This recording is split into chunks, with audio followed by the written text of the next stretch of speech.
नमस्कार. अशाच रेसिपीमध्ये तुम्हा सर्वांचं स्वागत आहे. आज आपण पौष्टिक आणि तोंडी लावण्यासाठी कढीपत्त्याची चटणी कशी करायची त्याचा व्हिडिओ बघणार आहे. त्याच्यासाठी लागणारे साहित्य दाखवते तुम्हाला. अगदी थोड्या साहित्यातच होते.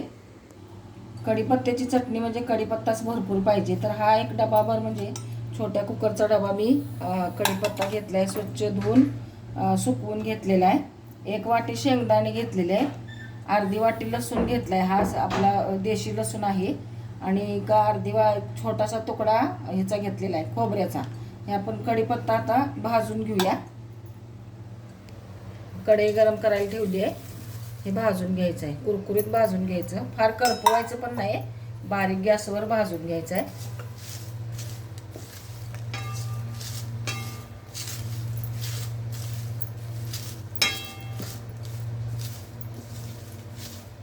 थोडंसं भाजत आल्यानंतर मग अगदी थोडंसं तेल घालायचं आहे.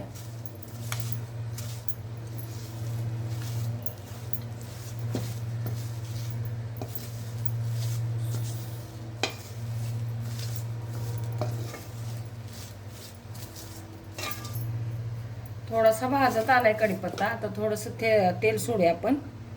1 छोटा चमचा.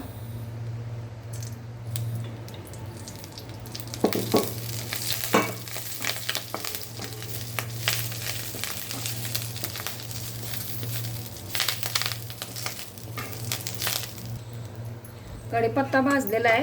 एका ताटात काढून घेते बघा.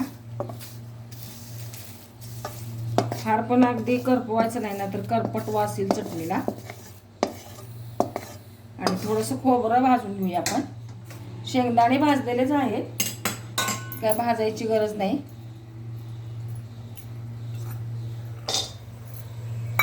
खोबरं थोडंसं भाजून घेऊया. ह्याला पण थोडंसं अगदी थेंबभर तेल घालायचं, फार नाही.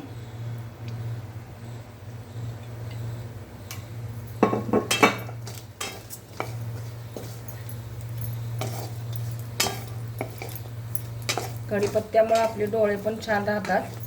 आणि भाजीत वगैरे घातलेला कढीपत्ता काढला जाऊ शकतो. तोंडी लावणीसाठी आपली चटणी वाढली. त्याच्यात दही घेतलं तरी चालेल, किंवा मग तूप घ्यायचं, तेल घ्यायचं. थोडंसं भाजून घेऊया.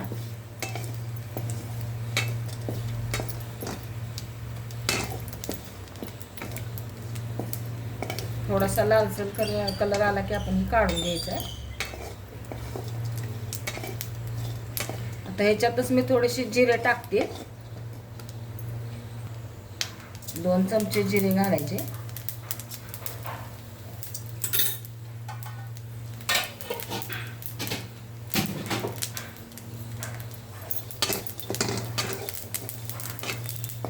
लसूण घालायचं ह्याच्यात.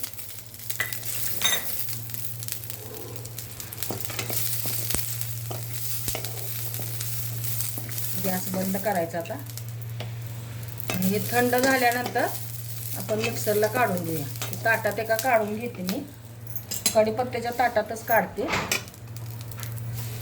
हे बघा कढीपत्ता कुरकुरीत झालाय, आवाज यायला लागलाय.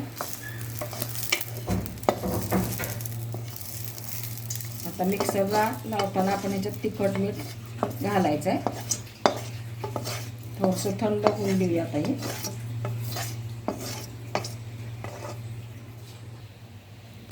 हे आता थंड झालेलं आहे. हे मिक्सरच्या भांड्यात काढून घेऊया.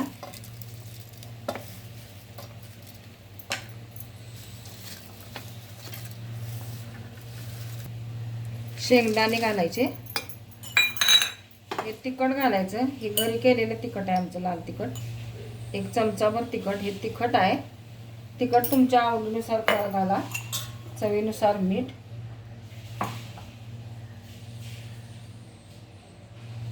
हे मिक्सरला फिरवून घ्यायचं. ही आपली कढीपत्त्याची चटणी तयार झाली बघा. ही अशी लसूण घातल्यामुळे ओलसर आहे. तुम्हाला जर लसूण घालायचं नसेल तर ही कोरडी पण होऊ शकते. आणि ही 8-15 दिवस टिकते. त्याच्यात काही पाण्याचा अंश नाही आहे आणि तेल पण जास्त नाही, त्यामुळं असं तेलकट वास पण येणार नाही. हे असं बरणीत भरून ठेवायची. तोंडी लावणीसाठी आपण रोज खाऊ शकतो. अशा पद्धतीने तुम्ही कढीपत्त्याची चटणी करून बघा. व्हिडिओ आवडला तर लाईक करा, शेअर करा, सबस्क्राईब करा, बेल आयकॉन दाबायला विसरू नका. परत भेटूया असाच एखाद्या छानशा व्हिडिओ बरोबर. तोपर्यंत धन्यवाद.